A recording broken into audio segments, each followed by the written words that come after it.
Hi, this is Harish here.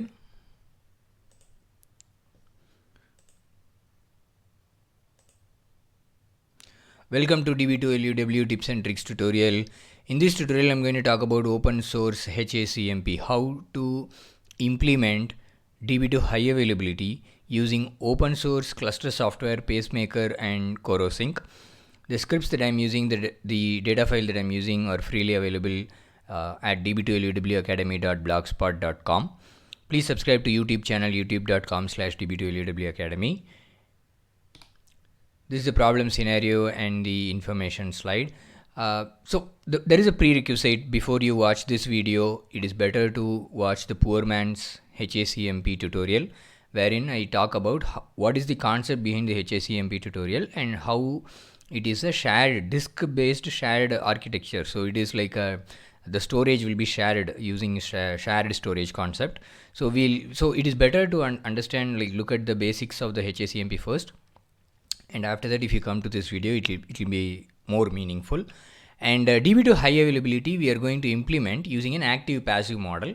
So it is like, either it is, so there will be two servers basically, but it will not be like a primary or a standby. So that is like a HADR concept. This tutorial is completely different. We are using shared storage. This is no HADR. This is not a HADR concept. HADR is a little bit different. It is a non-shared architecture. Because you will have in HADR two separate systems on which the two databases will be there, and the log will be replicated between the primary and the standby. The primary will, can become standby, and the standby can do takeover, like all those kind of concepts will come in. But in HACMP, it is a somewhat different way of working, wherein the storage is a shared storage, and this shared storage, because it is a shared storage, it can be active in both the nodes, and it will switch from one node to the other node. So it is a little bit different. So that is why I'm saying it is an active passive solution, and it is instead of, so if you go for HACMP, again it is a AX based thing, and I think now they are HACMP is renamed as system mirror or AX power mirror or something like that. I don't know the exact name, but it is, they call it a system mirror or something. And HADR is obviously available in DB2, and TSAMP is also available for automation of HADR in a cluster based environment. So if you are looking for a HADR cluster implementation, you can go for a TSAMP, which is given by the IBM itself as part of the DB2 product, or you can use the system mirror kind of a concept, AX system mirror kind of a concept. But again, both these things are licensed, and they are not open source solutions. So if you are looking for open source solution, you can use Pacemaker Corosync cluster and achieve the same thing. The only thing is you will be needing to create a custom resource agent for DB2 server. So we will create a DB2 server as a resource. So we have to start the resource, we have to stop the resource. There is a monitoring that needs to be done for the resource like that. And if one system fails, the resource should detect that it has failed and on node 1, and it has to start the DB2 instance on the other node. So these kind of automation is what we are looking for, and that is the custom resource agent. Okay, so this entire tutorial or the scripts and everything is for learning and demonstration purposes only. There is nothing to put in production or something like that. Definitely the code and everything needs improvement, but this is, at least for a learning point, it is okay. And the information is in 11.5 modpack 5, HADR is supported on open source Pacemaker Corosync software itself. So if you don't want to go for a TSAMP and licensing and other things like that, you can implement HADR clustering using the open source Pacemaker Corosync software itself, starting from release 11.5 modpack 5. I have not downloaded it yet and I have not tested it yet myself, but they should also be using some kind of a resource agent for HADR. It should be available. So once I get a hands on, like, I can update. Maybe in the next video I will talk about that. And IBM Knowledge Center, IBM KC, has detailed steps for configuring the HADR cluster using Pacemaker Corosync. Okay, and this tutorial is completely different. This is going to use shared storage. It is going to be like automation somewhat similar to HACMP. And this is not a HADR system. So there is no primary and there is no standby databases here. There is only one single database. you'll be shifting between one node and the other node. So if you look at the architecture diagram that we are going to set up, so this is how it looks like. So this is a VM virtual machine, host name is Tiger. This is another virtual machine, host name Dragon. Both have Pacemaker Corosync software installed and the cluster and everything, the components, everything installed and configured. So one important point is we are not going for any quorum policy, like we are setting the quorum policy to ignore. So there is no quorum policy, and we are also not configuring any fencing, or there is no StoneIth. They call it as StoneIth configuration. So we are not creating any StoneIth resources. We are not creating any fencing. This is just for the simplicity, because in production, obviously you want to have some quorum and have some kind of a fencing mechanism. But it is more like a hardware-based fencing, software-based fencing. A lot of options are available. That itself opens a lot of different types of configuration, which is very specific to Pacemaker Corosync, which has nothing to do with the automation part that I am trying to tell in this video tutorial or teach in this video tutorial. So we can live with that. This is not like for a production system. So we can live with no quorum policy and no StoneIth fencing as of now, and both the system will have DB2 installed, and it has we have created already the DB2 product. We have installed it in the Tiger machine, we have installed it in the Dragon machine, and they are Red Hat servers, and we have created a DB2 instance, DB2INST1. The concept of this whole DB2, the Pacemaker cluster is like the same kind of any clustering concept. DB2 instance will be active only on one virtual machine. So either the DB2 will be active on the Tiger machine. If the Tiger machine goes down, it will be active on the Dragon machine. So now the question is, okay, we are doing the automation on the instance startup and start down or whatever. So the instance, where the instance should start, where the instance should stop, and all those things we are automating, fine. What will happen to the database?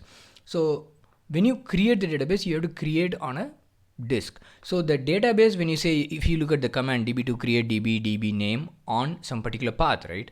So that particular path is a shared path. So if you look at the mount point /db2 data, like here, so this mount point is coming from a block device dev SDC, and that dev SDC is actually not a physical disk that is associated either with Tiger machine or with the Dragon machine. It is coming from completely a different machine, VM hostname Eagle. So this Eagle, another server. So this is going to be a third server. This is our shared storage server. Okay. So if you have a simple hard disk wherein you can just connect directly to both the machines by means of cabling and configure a shared disk, that is also fine. But I don't know how it works. I'm not like really into the admin thing. So, but this kind of a shared storage is easy to set up and we can use for demonstration purposes. This one virtual host machine will have Eagle, and this will have the block device dev SDC, which is like a disk attached to this virtual machine, and this will run a piece of software called as ISCSI. Okay, they call it as ISCSI target server. I think it is I don't know the abbreviation also, so I'm so sorry. Small computer system interface or something like that. Yeah. So this is I means internet. Small computer system interface over internet. So over, actually you can say as over Ethernet also. So we will be using Ethernet networks here. So Tiger, Dragon and Eagle, all of these three machines will be able to ping to each other, and they are in the same network. So what will happen is this block device, which is physically attached to the Eagle server, over the Ethernet network, this will be visible to this guy Tiger, and this will also be visible to this guy Dragon. So now that doesn't mean that you can create file systems or you can create partitions and file systems, and these both the people can write onto the disk, which will ultimately lead into corruption of data. So that is where the cluster software comes into picture, because we are not going to directly use this block device. We are going to use this block device by means of the Pacemaker Corosync cluster. So for this ISCSI target server, which is exposing the block device as a shared storage to both these machines, we need to configure ISCSI initiator. So that is also already done. So a lot of things I have already set up here. So Pacemaker Corosync is installed in both the machines and configured, and the DB2 instance is installed and configured, and the initiator is configured so that this block device is available in both the systems. And another thing that you will have to do is configure high HALVM enablement. So this is like high availability logical volume manager. So in this block device, so let's say it's in your Tiger machine, you are seeing this device, right? So you just need to create a partition. So you can create a volume group, then you can create a logical volume. So that logical volume, on that logical volume you will create a on that logical volume you will create a file system, right? And that file system will be mounted on the mount point, and all these things will be created as a cluster resource. And you need to configure HALVM and enable it on the Tiger server and also on the Dragon server. Okay, that is a separate process by itself. But other than that, since it is a shared device, this block device will be available in both the systems, but the logical volume will be activated only in either one of these systems or one of the node they call. So that is the concept of creating the HALVM.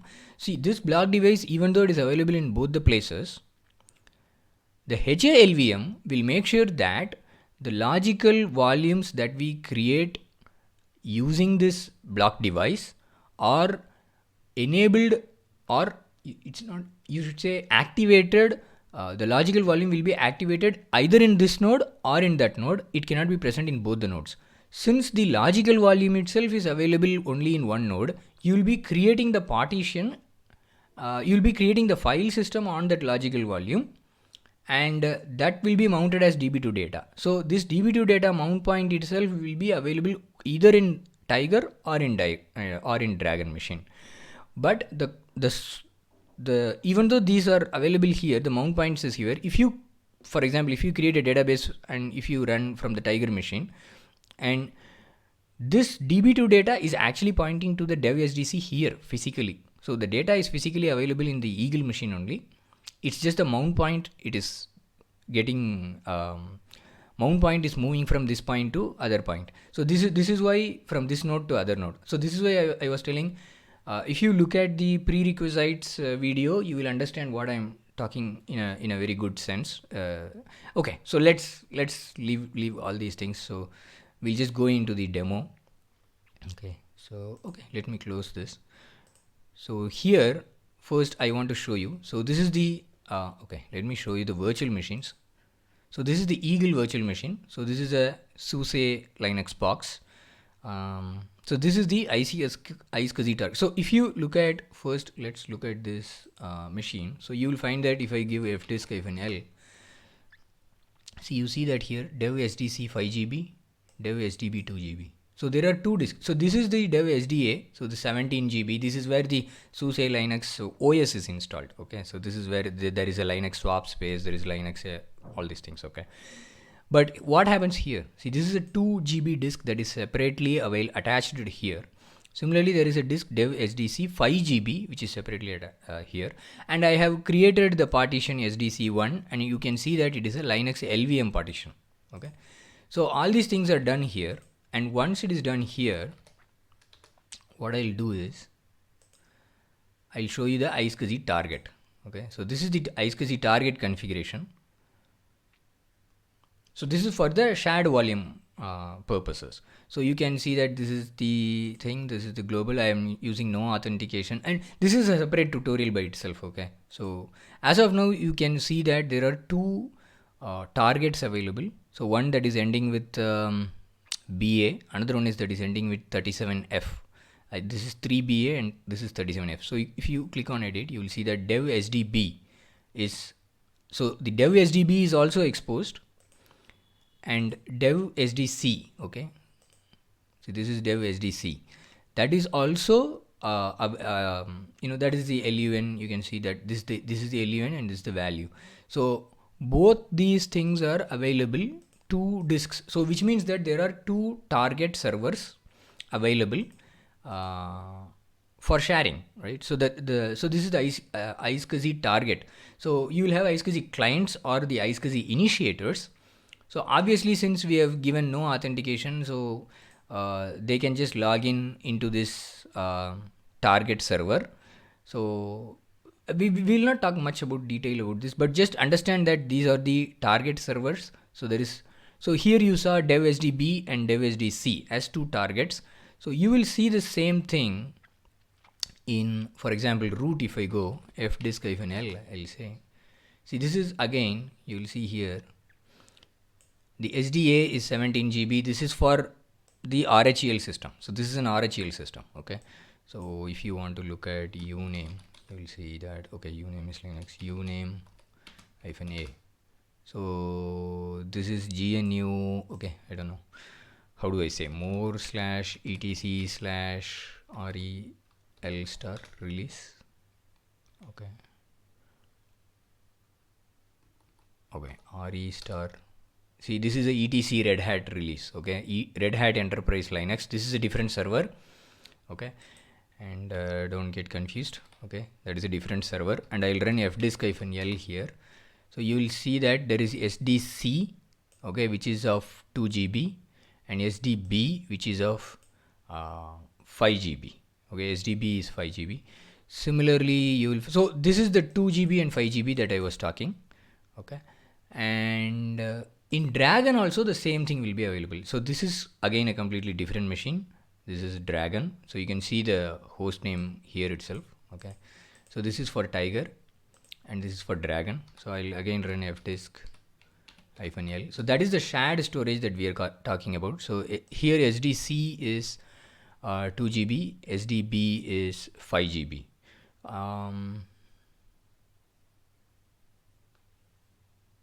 Okay, I don't know why the order is changed.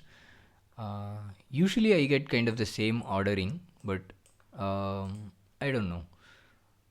But it doesn't matter. So see, if you want to understand, like, okay, dev SDC is 2 GB, right? So in the Tiger root, dev SDC is 2 GB.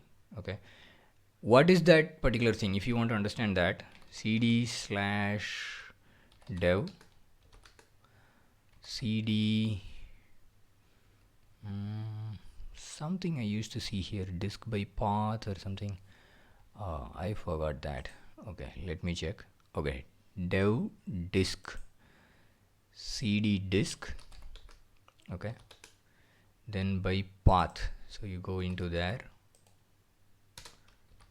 Okay, there you go. See, here you can see the same numbers, right?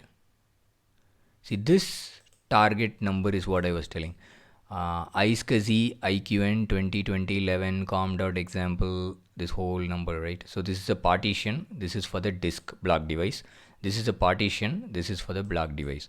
So if you look at that, okay, if you look at, I think, ls-l, so you will be able to understand. See, SDB comes from 837F, right? SDB1 is coming from 837F.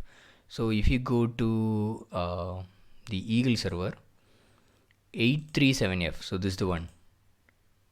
This is actually SDC on the, so this can be different.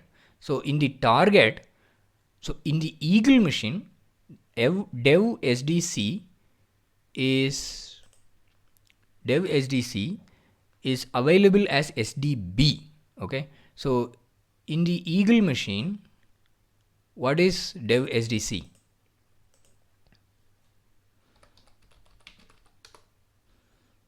Dev SDC is 5 GB, right? Which is actually dev SDB. Okay, which is actually dev SDB. You can see here that the target name you can see here. So which is dev SDB. So dev SDB should be 5 GB. So if you look at here, dev SDB should be 5 GB. Dev, yeah, see here, dev SDB should be 5 GB. Similarly, so dev SDC, so which is like 53BA, right? If you look at this whole number, that will be there in the Eagle machine as well. This is the one. So okay, 3BA, okay, once again, which one I want to show you? I want to show you 3BA. 3BA is SDC. Okay. 3BA. This one is SDC as per the Red Hat system. But actually in the target, it is actually SDB. So since it is SDB, it will be 2 GB. See, SDB is 2 GB. So that is here SDC. Okay. So if you look at here, that will be 2 GB SDC. Okay. So this is the initiator part of this is how you share the device. So you can see that dev SDB and SDC, the 5 GB is shared over the network. Okay. Similarly, you can see that same thing shared over here also. But the question is like, we cannot create file systems or anything on this. So if you want to see, for example, so these are all the iSCSI commands which you can use. So if you run this command iSCSI adm -m node -s, it will give you can run it from anywhere. So as long as you're in root. So this client, iSCSI client, has connected to 2 targets. Okay, that is what it is saying. I mean, there are 2 targets available. That's what it is showing. So I think the same thing you can say here also. Oops.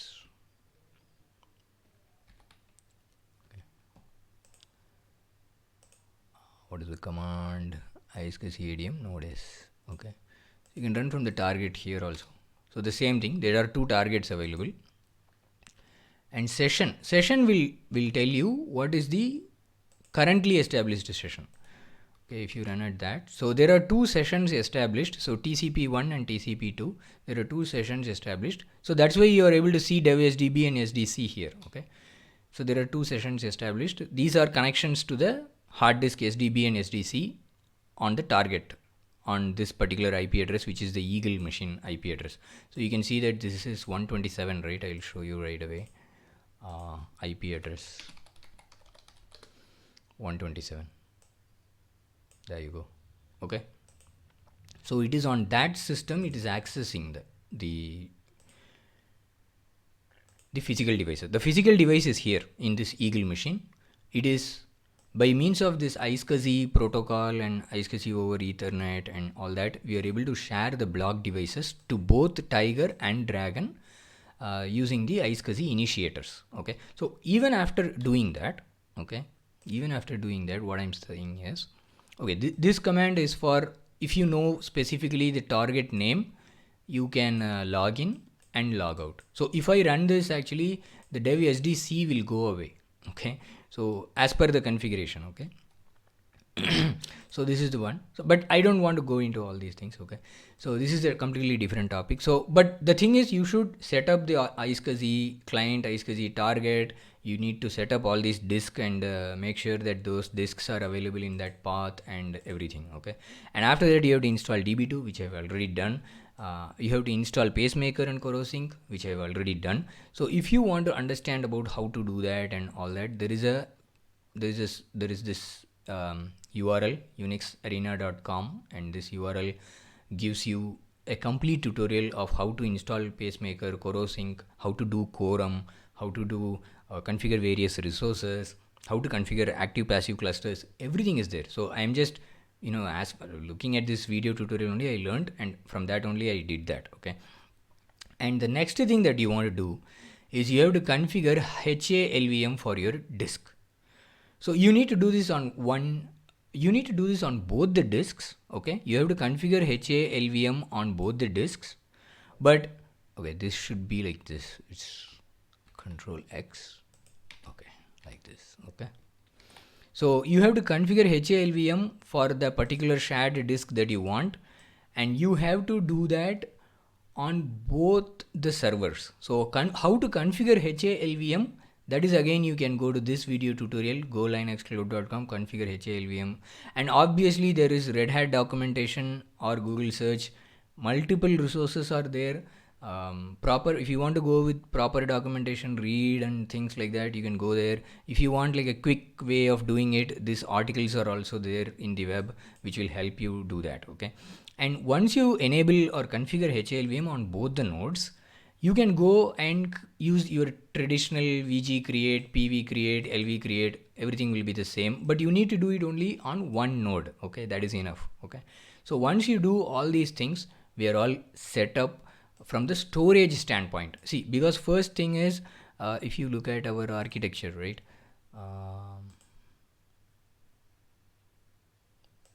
Okay, let's go to the architecture diagram. So you can see here, like, so we have to set up first the target server, the block device, and the initiator and the HLVM. So first we need to have the disk, right? So that we can mount. Then only we can, this instance can create a database, right? So obviously, so the first few things we have discussed here is about the iSCSI initiators, the disks, what are all the shared things, and install DB2, install Pacemaker and Corosync, configure HALVM.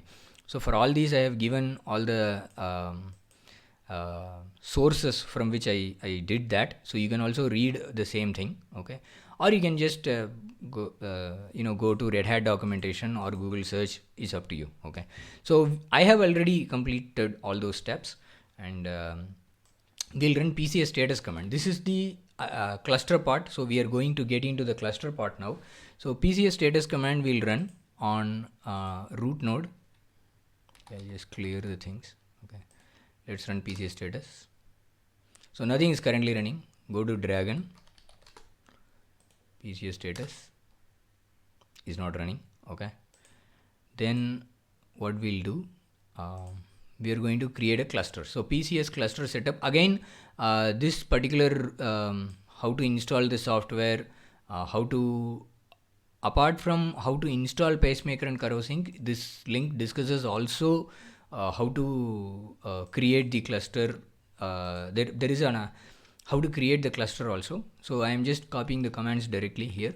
PCS cluster setup name, the name of the cluster, Dragon and Tiger. Okay, so we'll just go to Tiger root and we'll create the cluster. So obviously before creating cluster, there are certain things you need to make sure, like kind of authentication between, like passwordless authentication or something like that. So all those prerequisites, I am not going into those prerequisites. I'm just assuming that you are going to look at to that tutorial and read and set up all that. Okay, it is creating the cluster. It's going to take some time. Okay, all done. So you can look at PCS status now again. Okay, maybe it will talk. Okay, we have just created the cluster, so it's not going to start the cluster. so we have to start the cluster. Okay, so start all. I'll close this now.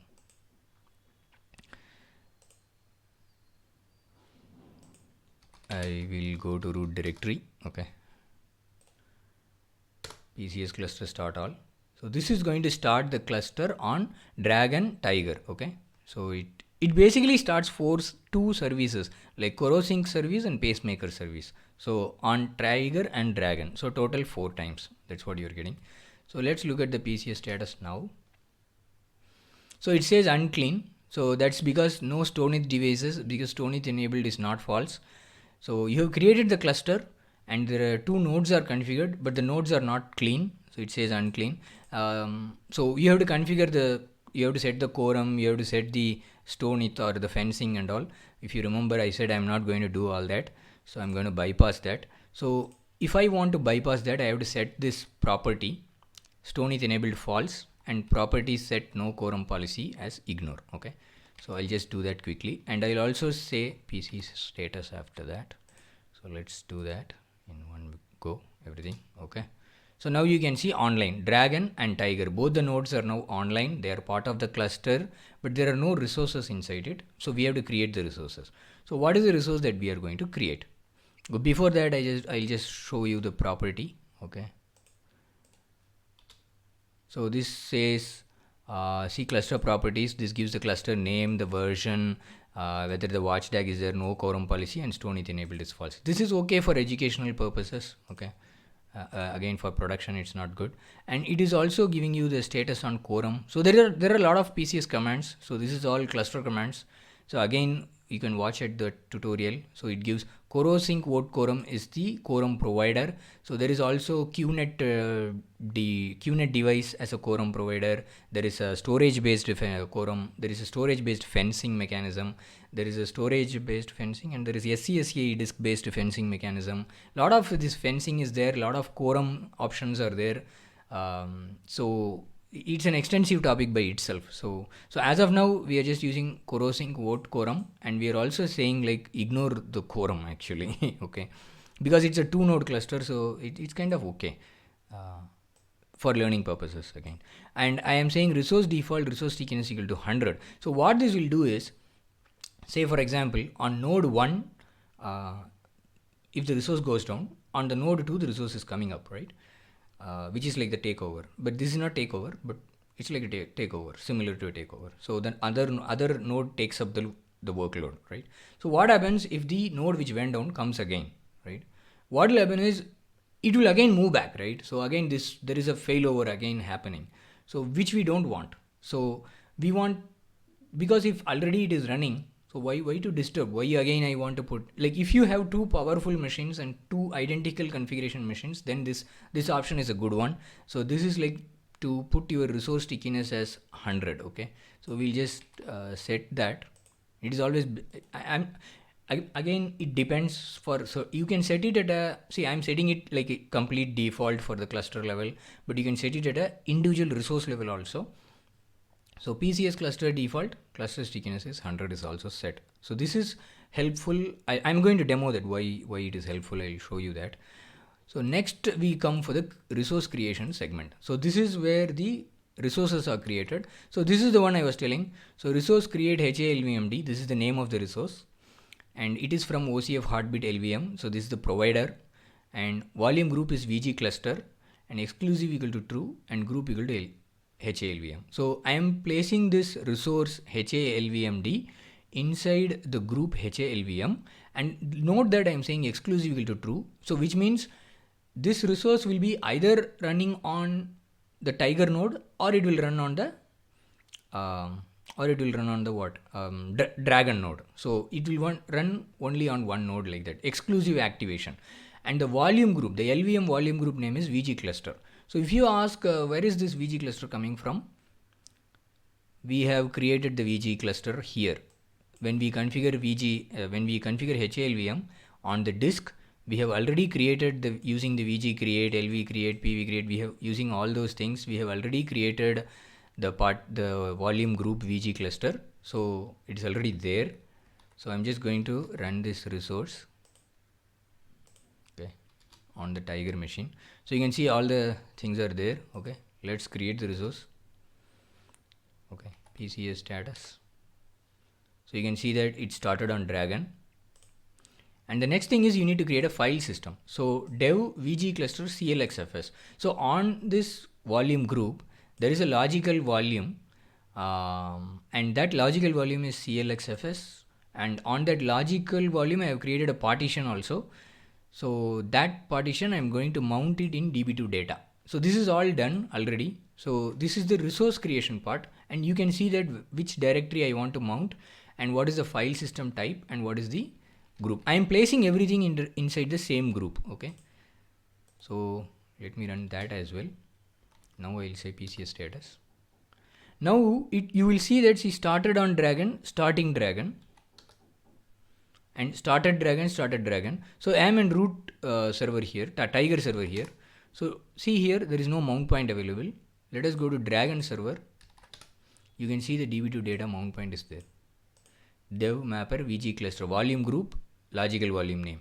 Okay, so this combination is already, this mount point is already done. So all we created was a resource. Okay, so we created the file system resource, and we have asked to specifically mount it. Okay, so this is what I was telling. So once, see now, since the resources started on Dragon, you will find the DB2 data here. So if the Dragon goes powered off or something like that, Tiger will take over, right? So it will say started Tiger here, which means here you should see DB2 data, right? That's the mount point moving from one node to the other node. So we are going to see that in action. Okay. Okay, so before doing that, so I'm going to create this instance. Okay, this is OCF LUW Academy DB2 server. This is the custom resource agent that I have created for the instance DB2INST1, and I'm putting that inside the same group. So this is the custom resource agent. We'll create that custom resource agent as well. Okay, npcs status,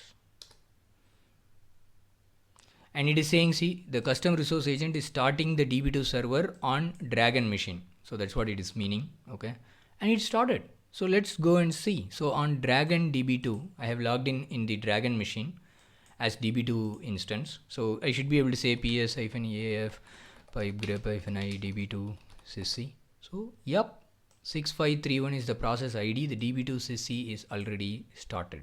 Okay. I mean, because of the resource creation only it has started, and you can see that the same command I will run on Dragon, it is not there. Sorry, in Dragon only it has started, in Tiger it is not there. So DB2CC is not started on Tiger, it is running on Dragon. And after that I want to configure a IP address, virtual IP address. So this is the virtual IP, cluster IP is the name of the resource, OCF heartbeat IP address 2. So 101 is the virtual IP we are giving. Okay, and we are giving some monitor interval and again all the same thing. Okay, so these are all again pacemaker specific things. You can use the default values. Done. Now I will say PCS status. So you see all the resources are started on Dragon, and you should be able to for example, if I go to Dragon DB2 list DB directory. Oops, sorry. Oh, how do we come out of this? Okay, list DB2 directory. There is already in the location DB2 data DB2 DB. I have created HADB. Okay, that's what it means. So all I need to do is say DB2 create DB name test on the path /DB2 data /DB2 DB. That's it. So it will create a database on the test database. I'm not doing that now.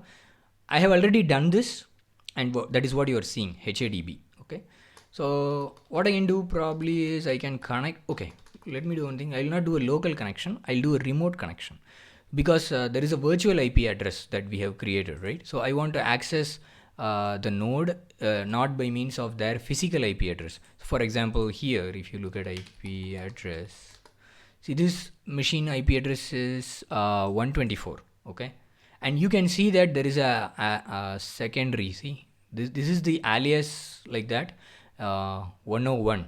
Okay, it has created 96.101, and you can see in the Tiger node IP address,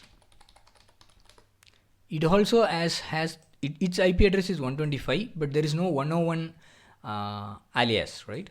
So you will see that that's because every resource is started on Dragon, so everything is on the Dragon. So if you look at here IP address, you will see 101 is also available here, and the DB2 data is also available here, so, and the instance is also running here. So ps-eaf pipe grep-i db2 sysc. So the instance is also running here 6531. So everything is running on the Dragon server as of now. So I'll do a connection from my Windows machine. So I have installed the client. Okay, so this is the one. So what I'll do, I'll db2 list node directory. So I have already done all these things. So I have created a node DB2HA with 192.168.96.101, which is the virtual IP, and I'll have a DB2 list DB directory. So I have created a HADB as an alias. I have created HADB, cataloged HADB basically with the DB2HA node. So I should be able to say DB2 connect to HADB user DB2INST1 password. I think it's the same, so but just I'm not showing you. Okay, you got connected. So if you say DB2 list tables, it's going to show you. Okay, and you can create table, you can work anything, right? But you are connected to HADB, you are using the IP address 101 here, correct? If you go to now Dragon server and go to Dragon DB2, you say DB2 list applications, right? You'll see application is there. But if you go to DB2 here, obviously the DB2 instance is not running. So if you run DB2 list applications, it's going to say nothing. Like there is no start database manager. The instance is also not started in the Tiger node. So you're not going to get anything out of that. But here you can see the client application. You can see the IP address 186.1. So this is the Windows IP address. Okay. Okay. So we have got connected. Okay. And let's do one thing. So after this, what we'll do is we'll put the Dragon node as a standby. Okay.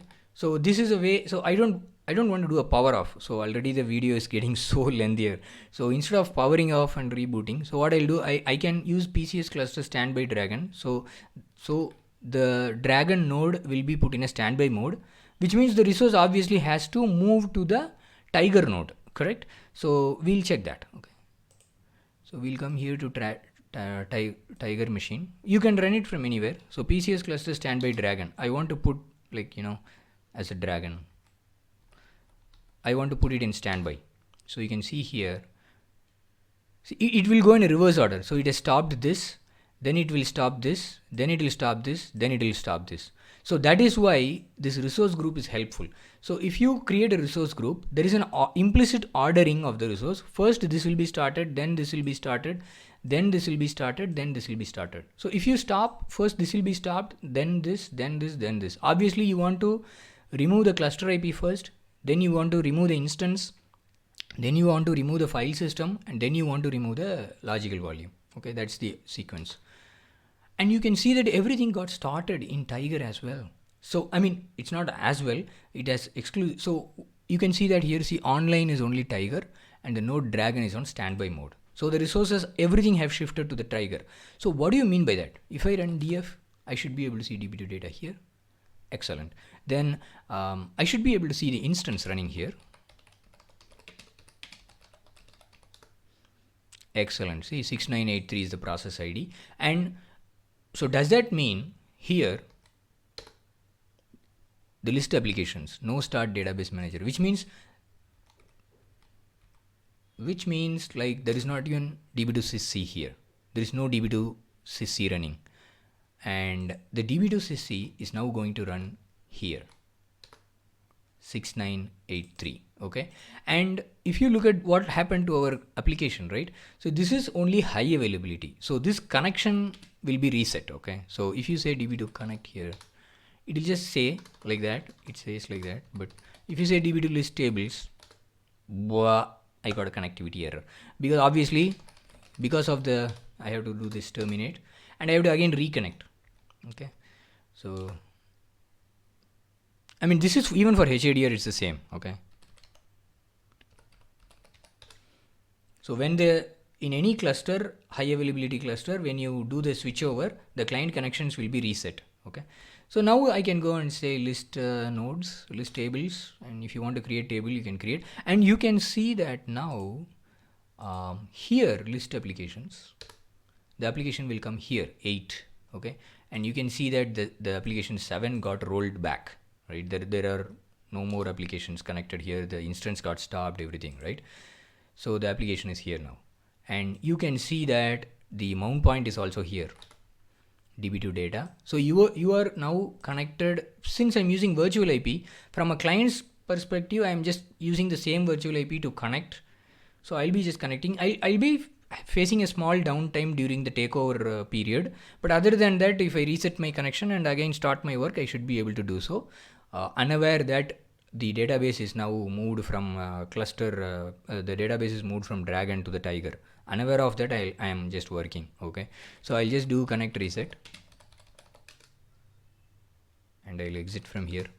Okay. And what happens if the Dragon node comes back online, right? So when it comes back online, I don't want to, okay, let's say here, the Tiger, the application is there. Oh, application got disconnected. Okay. Okay. Let me show you the process ID. So ps-af pipe grep-i db2 sysc. So you can see 6983 is the process ID, and this won't change. And if the Dragon node comes back online, everything will stay on Tiger without any restarts, and the client also should not be disturbed. So I cannot go here. I'll again go to the client, okay, the DB2 client I mean, okay. So I'll again go to the DB2 client. I will say DB2 connect to, I'll say DB2 connect to HADB user DB2 INST1. Okay, so I'm establishing a connection again. So I should be able to see list applications 20, application handle 20. Okay, now what I'm going to do is bring back the Dragon node online, which is like on standby. Okay, so if I do that, right, so if I say here PCS status, so everything is started on Tiger, and the process ID is 6983, and already there is an application connected. So if I go and unstandby my Dragon machine, right, I'll go to PCS status again. So everything remains started on Tiger, right? See, online became both Tiger and Dragon, but nothing has moved from Tiger to Dragon. So which means that this application should still be there. And you can look at the process ID. The process ID is 6983. So that's also it's like unchanged 6983, and this connection is still there. So DB2 list tables, Pakka. Okay. So now I'll just connect reset. So that is the point of resource stickiness. So why I was telling that this is the resource stickiness. Okay. So if I don't set this resource stickiness, what will happen is if I unstandby the Dragon, which means that when the Dragon node comes back, all the resources will again move to the Dragon node, and Tiger will become the standby node like that. So which I don't want. Okay, so that is why I'm saying resource stickiness. Let it run in either ways. We don't want unnecessary movement of resources between these two nodes.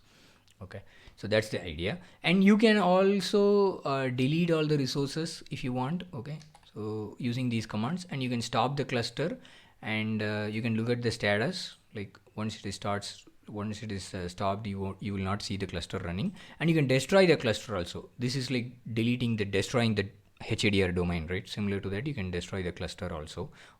This command needs to be run on both nodes. It's better to run on both nodes, and this stop all will stop the cluster on both the nodes. You don't need to individually run like on both the nodes. So that's the idea. Okay, so and another important thing is very important thing is how do we make this happen? So that is this file DB2 server. Okay, so this is the resource agent script. This is a dummy resource agent script which I copied from, I think it's a GitHub project. So you can and it is some GNU license or anything like the free software license only. So it's coming from GNU license. I just created a copy of that and just modified it. So if you look at basically what it does is, this is the one. This is the cluster action. So the cluster action is start, cluster action stop. So if I create the resource DB2INST, right, like here we use the DB2INST, see OCF LUW Academy DB2 server, right? So this DB2 server is nothing but a file which is like a shell script, right? And that shell script is this. Okay, DB2 server shell script, and this has like a hooks like start method, stop method, monitor method, validate all. Similarly, so if it is executing the start, it will run the dummy start. So if you look at the dummy start, what I have done is, okay, this is the dummy start. So what I'm doing is I'm calling the dummy monitor. So it will call the dummy monitor. The dummy monitor is a very simple thing. It's again a function. It calls the instance status. So it is again a very simple function. There is dummy instance. See DB, what is that I'm calling? DB2 instance status. Okay, so DB2 instance status is again very simple. See, I'm just using the same ps-u instance name command grep-db2sysc and giving word count equal to L. That's it, very simple. So if that value is 0, which means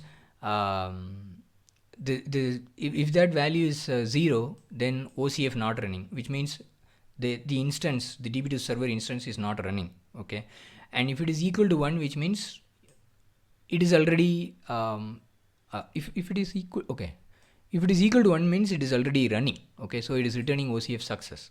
If it is greater than 1, it is error.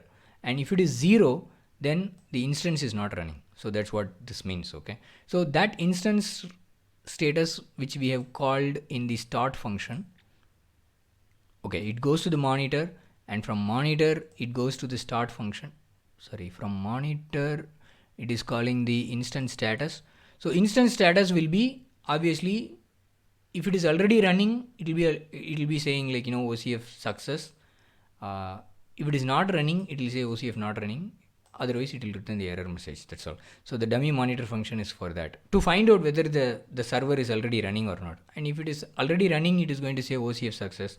If it is not running, it's going to say OCF not running. Otherwise it will return a generic error. That's all. It's as simple as that. Okay, then what happens in the DB2 start? So once I get the dummy start, so once I get see, this is the command that it is running. So if the flag is OCF not running, right? So if I get OCF success, which means the resource is already running. So again, if the OCF is not running, then I say run as DB2 start. So I'm just executing the DB2 start command. That's all. Okay, there is nothing so drastic in the script.